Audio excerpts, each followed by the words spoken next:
Good day, everybody. This is Yin Yang in California with Morsels of a Thought number 1511. Trying to figure out whether you can see everything here because I am on a different camera and I have to turn off the burner in the kitchen. And here we go. Um, so we're in the rules handbook. Today is Thursday. Tuesdays and Thursdays, we do the rules by Ellen Fine and Sherry Schneider. And these are a guide to creating loving and lasting relationships. New York Times best-selling authors of the rules. Now, these are all their books that I have here. Um, there are a couple more that I don't have in the stack. I think there's one for the digital age, which came out before this one, and we have the one that came out. The blue one right here is not your mother's rules. It's for the younger crowd, and it's pretty much the same idea. It's actually exactly the same idea that women are different from men, and that biologically we haven't changed, except that we've got better technology. So, with the digital age and all of what we have in here, we get to do the rules. And doing the rules starts out with women letting men chase them. And then we've got the rules for everybody, which is where you can have loving and lasting relationships. So this is a guide to creating loving and lasting relationships. The rules handbook. We're in course 5, create respectful marriages and partnerships.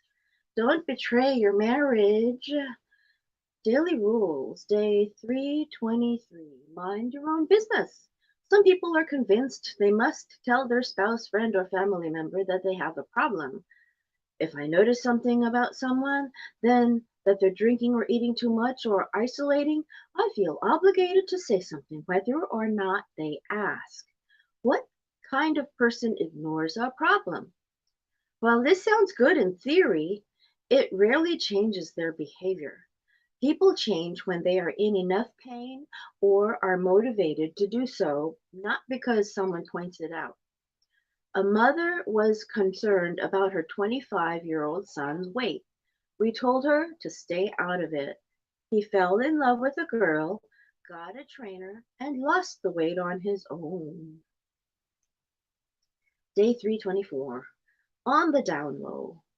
If you have a best friend, older sister, or mother who is overly influential in your life, try not to mention her name too much to your husband. You don't want him thinking that you and your friend or relative are running your life and he's just a stuffed shirt or cardboard figure. Your husband could feel emasculated if he thinks Lucy and Ethel are deciding on whether you should use a nanny or daycare or where to go on vacation. He wants to think that you are a team and it's you and him against the world. If you mention her name too often, he may get the feeling that you're really married to her, not him. Ain't that the truth? Day 3, they didn't say that. I said it. Ain't that the truth? Day 325. Don't forget to be nice to your husband.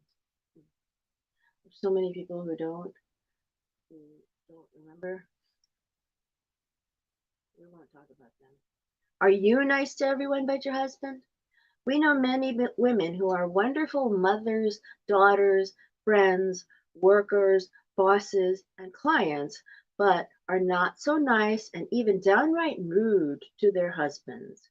How can you be a lovely person with everyone in your life but not with your husband?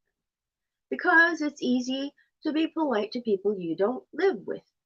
Your husband can be a lot of work or bossy. All he talks about is food, what's for dinner, or aluminum siding, yawn, or being intimate again, or saving money, no more stilettos. Your lower self might say, "What about my needs?" But what you don't realize is meeting his needs inspires him to meet your needs in return. You may also have thought, you may have also thought, "Yippee, I did the rules. I got him and now I can relax." You actually still need to take actions to nurture your relationship with him and his needs. When you show you care about him by being a good listener, sticking to a budget, preparing meals, and being intimate, you will have a happier marriage. This is the sort of thing we don't know about in the outside world. This is the sort of thing that the authors teach you that you use internally to bring your higher self to the surface, to promote your higher self, to promote a good, loving relationship that lasts. These are the sorts of things that I want to read this part again because it's important enough. Don't forget to be nice to your husband. Are you nice to everyone but your husband? We know many women who are wonderful mothers, daughters, friends, workers, bosses, and clients, but are not so nice and even downright rude to their husbands. How can you be a lovely person with everyone in your life, but not with your husband? Because it's easy to be polite with people you don't live with. To people you don't live with. Your husband can be a lot of work or bossy. All he talks about is food, what's for dinner, or aluminum siding, yawn, or being intimate, again, or saving money, no more stilettos. Your lower self might say, "What about my needs?" But what you don't realize is meeting his needs inspires him to meet your needs in return. You may have also thought, "Yippee, I did the rules. I got him, and now I can relax." You actually still need to take actions to nurture your relationship with him and his needs.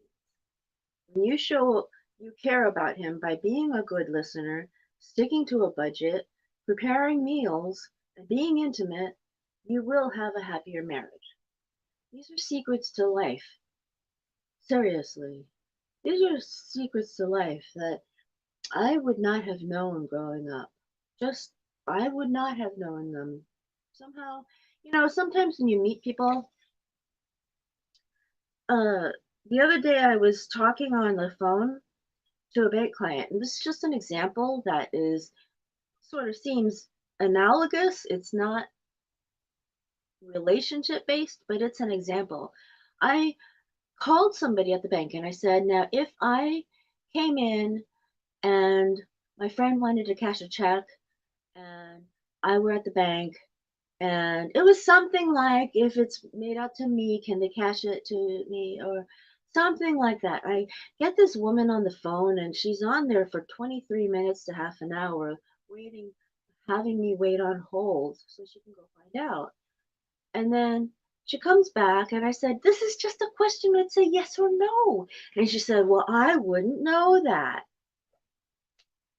Well, it turns out I go and call somebody else uh, on the same line, the same company, and the next person that answers the phone says, "Yes." And I think it was an age difference. I think it was a generational thing because it was just something about cashing checks, and it was something that everybody would know or should know. And I don't recall this specific question because it's so simple that even I knew it was yes. I just wanted to call to confirm and make sure at the time. But when you meet somebody and they say, "Well, that's not something I would know," that's the sort of thing I'm saying here. It's not something I would have known. And in my case, on that day, after I got off the phone with the first person, I was just like,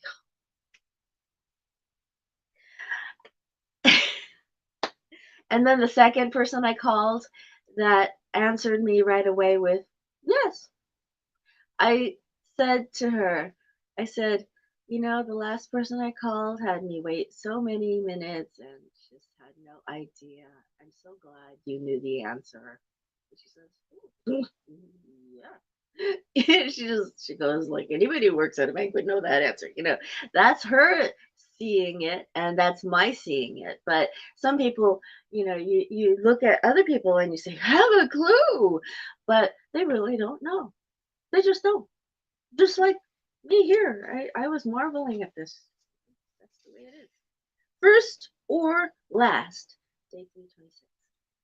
Are you putting your work, friends, parents, money, social status, or social media, fantasies about what your husband or marriage should be like, your feelings, or all of the above before your husband?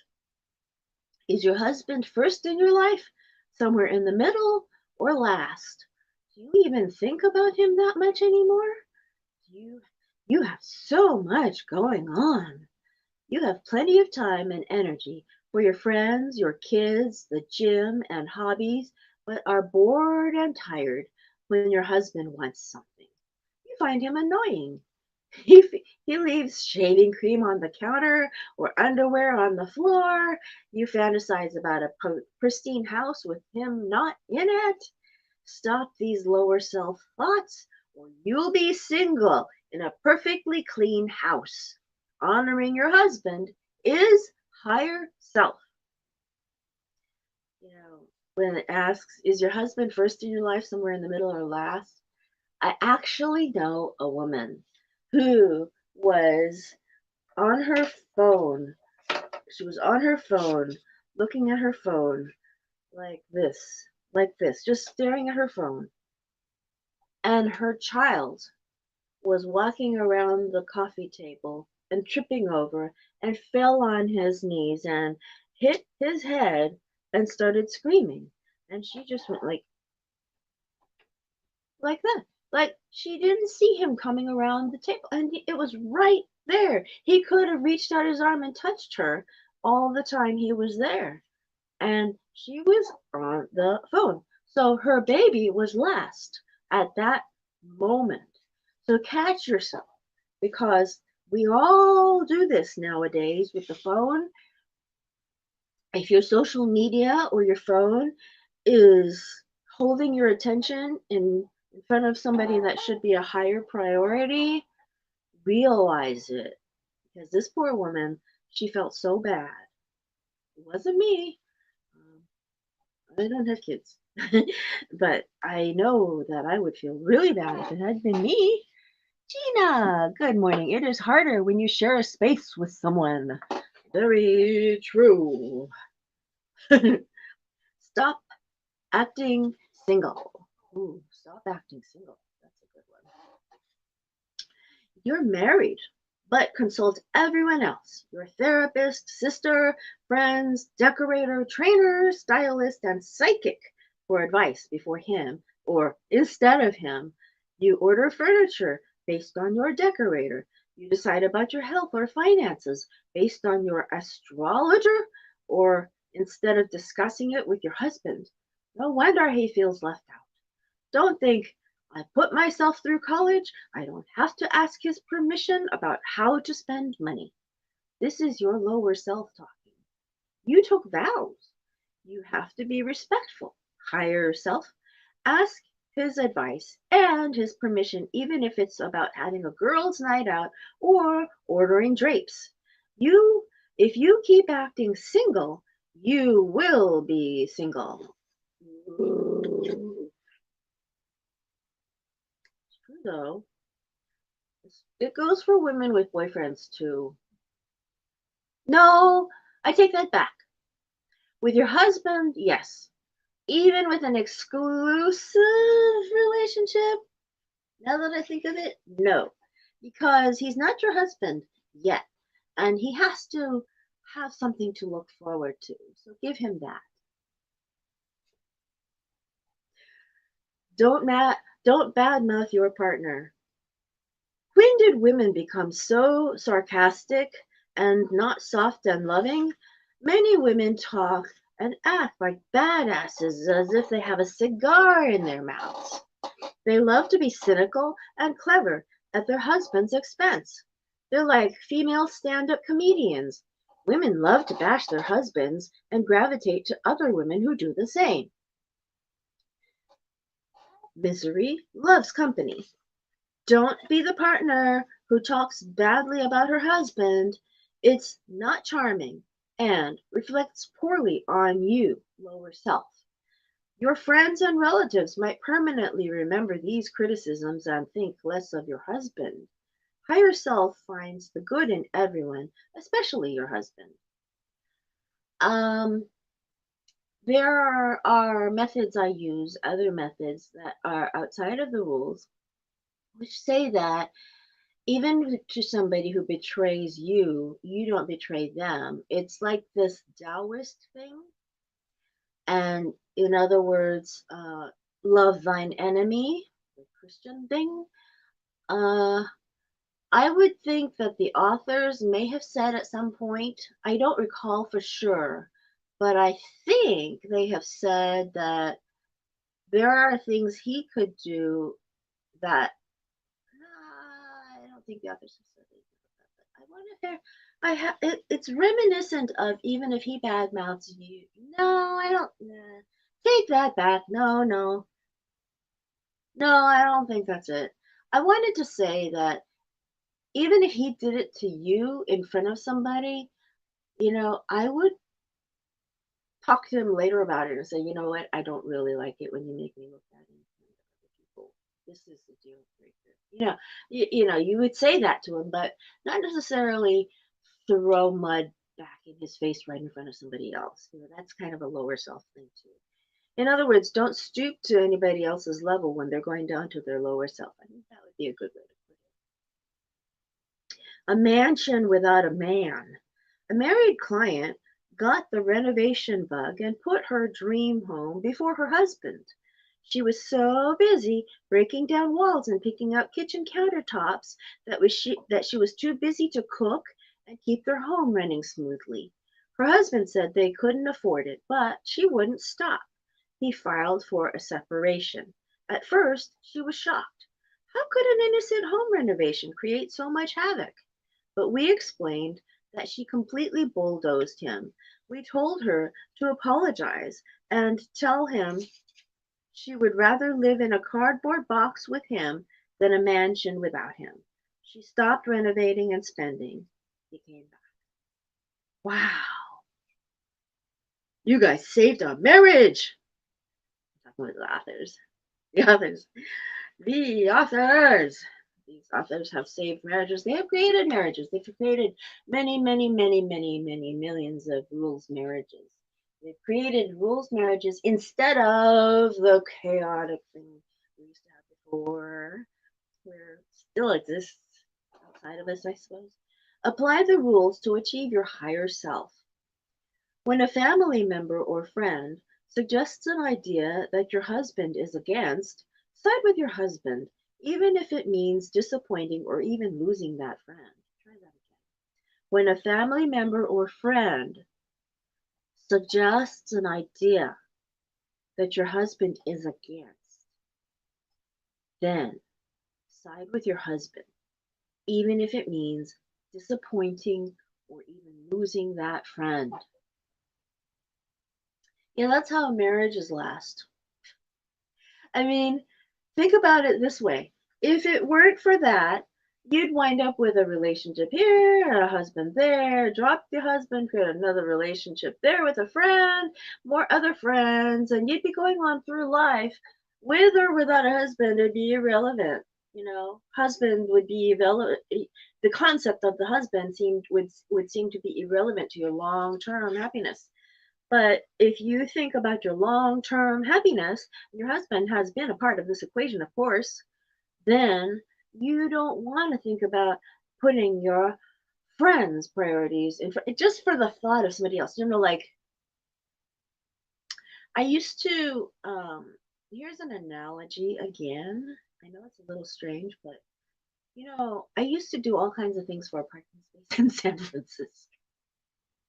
I used to get up early. I used to schedule my time so I could get out of the house an hour and a half early so I could get to the first session instead of the second session so I could come back early enough to get, oh my God. My neighbor said to me, the things you do for a parking space are life altering. And you go, But if you want to do life altering things, do them for your husband and for your long term relationships. Don't do life altering things for little things like friends come and go. If you want a relationship, a husband that'll last you 50, 60 years, something like that. There are people who have been married for 70 years and have never had an argument. I have been told. I'm not sure I believe them, but it certainly sounded like they were telling the truth to me, and they've said it to me more times than once. We've never had an argument. She said that. I was just like, okay. But she seemed to have a rules relationship, and that was way before I ever read the rules. So I that's part of how I believe in them so much is that I've seen people do what these authors are talking about, and it holds true. Number two, when you're eating dinner with your husband and he wants to talk, get off your phone. Be respectful and just be with him. I saw a couple at Subway sandwiches one time in Palo Alto and they were young. And the girl was on the phone. That's yeah.